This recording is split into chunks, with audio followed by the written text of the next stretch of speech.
Okay, we're on to adding and subtracting the scientific notation here. There's a couple little tips that really kind of help when adding and subtracting. It says it right here inside of this little shaded box. The number of places shift by the decimal is indicated by an equivalent change value exponents. What does that mean? The decimal is shifted left, the exponent becomes larger. Shifting the decimal to the right causes the exponent to become smaller. So sometimes for me I like to see little visual things.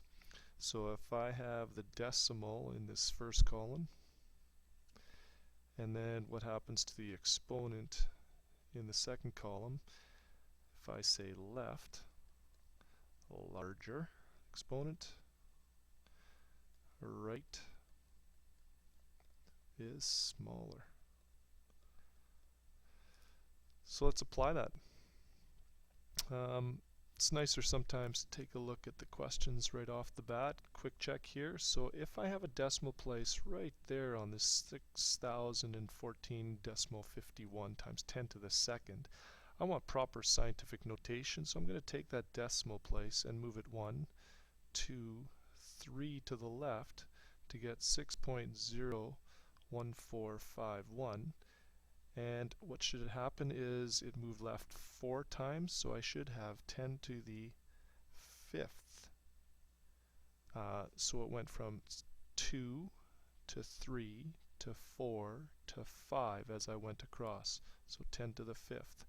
The expanded form, well, let's move the decimal place all the way back. It should be 6001 or 601,451 as a real number.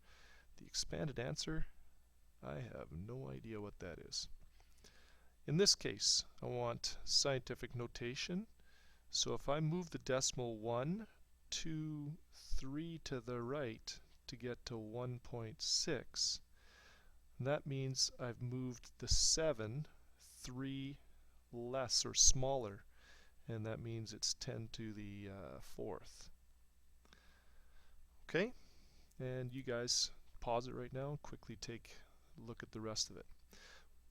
What we want to do is start adding the exponents together. Here's the key part. It says do not add or subtract exponents. Make sure it is necessary to shift the decimal to be sure the value of the exponents is the same for both numbers. Alright, so I need the same.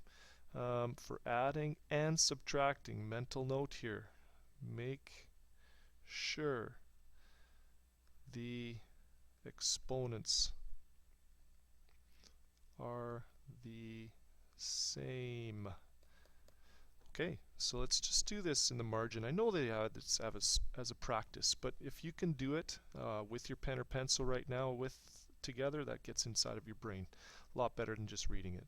So I have 10 to the third, or 5.19 times 10 to the third, and I have 3.14 times 10 to the second. We want to go to the larger exponent, so trying to get the same value of the exponent. So I'm going to take the smaller one, which is 3.14 times 10 to the second, and get to 3.14 times 10 to the third power somehow. So I have to move the decimal left, means larger. So this would be 0.314 times 10 to the third. So I'm going to rewrite it here. It is 5.19 times 10 to the third power subtract 0.314 times 10 to the third power. And it should end up that I have 4.876 times 10 to the third. So that's critical that you make sure you do that. Okay? Adding, same idea. Make sure both exponents are going to be the same. And that should make your way through adding and subtracting scientific notation.